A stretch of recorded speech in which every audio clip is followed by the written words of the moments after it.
Ayan guys, kaya tayo bumili ng Inco na 750 watts na angle grinder kasi kinabit natin dito sa chainsaw adapter. So, ayan siya guys.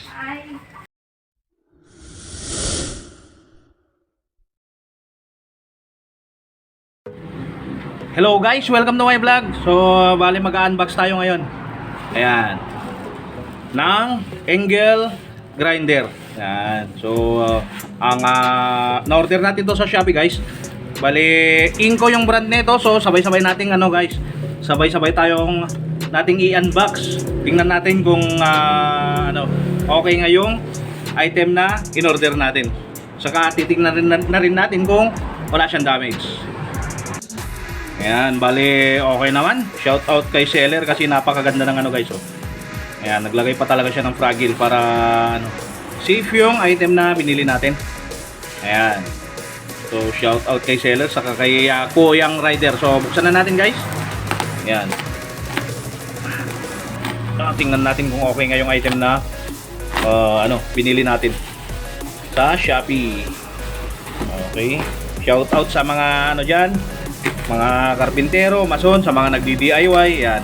Pag nagdi-DIY ka guys, so di kayo nag-uumpisa pa lang, maganda tong brand na to kasi hindi siya kamahalan. Yun. Kung para sa akin. So, eto, tingnan natin. Yan. Daming balot guys parang ayaw pabuksan. So, eto na nga siya. Inco brand na angle grinder. Ayan.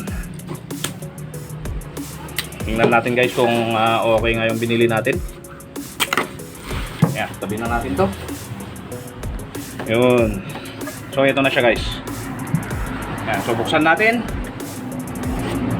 Ayan. So una, meron siyang manual. Ito yung pinaka-manual niya guys. Sabi ko nga pag nagdi-DIY maganda to kasi yan, pangmasa yung presyo nito guys. Pangmasa. Okay, tapos ito yung handle niya. Ayan, meron siya kasamang handle guard. Hand grip. Ayan. Hawakan ba? Extra na hawakan. Tapos ito yung pinaka guard ng niya guys. Para sa disc niya. So may guard siya. Balas para safe. Tapos ito yung pinaka cord niya guys.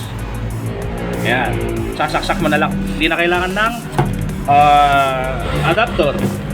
Tapos ito naman yung pinaka liabe niya. Ayan, bukod doon is wala na. Okay, dito naman tayo sa guys, sa mismong item. Ayan, Inco brand. Ayan, shout out sa iyo kay Inco, baka naman, di ba? Ayan. So, dito, sabi pang industrial daw. Ayan siya guys. 750 watts. Tapos, dito siya sa likod guys. Ayan, yung pinaka-switch niya, dito sa likod. Tapos, hindi siya variable speed. Okay? Hindi siya variable speed. So, ito yung pinaka-item. Sakto sa grip. Ayan. So, medyo may, kabigatan din. 750 watts. So, try natin guys kung okay nga yung try natin isaksak kung okay nga yung item na to. Pero bago yun, tingnan natin, dapat naka-off muna siya bago natin siya isaksak. Ayan. Inco angle grinder. Ayan guys, bali sasaksak na natin. Ayan, bali yung haba pala ng cord nito guys is nasa around around 2 meters. Okay, so saksak na natin. Ayan. Tapos, try natin paikutin. I-on guys. Tingnan natin kung okay yung andar niya. Kung gumagana ba siya. Okay? Sabay-sabay natin alamin guys. Grabe guys. Bangis. Bangis ng andar guys. Oh. Malakas siya guys. Malakas. Ayan. So, mura na.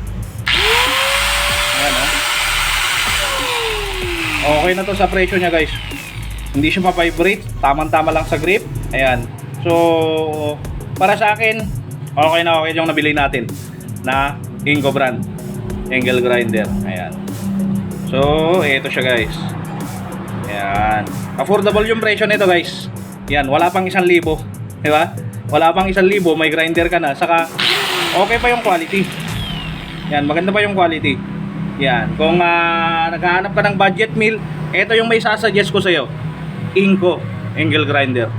So, yun lang. Hanggang dito na lang guys. Maraming salamat sa panonood sa mga vlogs ko. Please subscribe to my YouTube channel para sa mga hindi pa nakakapag-subscribe. Pahit na rin ng notification bell, saka palike na rin. Maraming salamat. Hanggang sa susunod. Paalam!